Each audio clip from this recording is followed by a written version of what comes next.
In this video, I'll show you how to cancel HBO Max subscription on Roku. Step 1. Access the Roku website. Open a web browser and go to my.roku.com. Sign in with your Roku account credentials.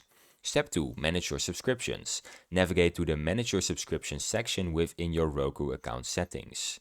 Step 3. Select HBO Max subscription. Find HBO Max in your list of active subscriptions and click Manage subscription. Step 4. Cancel subscription. Click on Cancel subscription and confirm your cancellation when prompted. Step 5. Confirmation and access. You will retain access to HBO Max until the current billing period expires. Look for confirmation emails from Roku. Now I have some tips and notes for you. Deleting the HBO Max app from Roku does not cancel your subscription. And when you cancel your subscription, the HBO Max app will not be deleted, so you will have to do both those steps separately. If billed through a different provider like Apple, Google, or cable, cancel subscription through those services.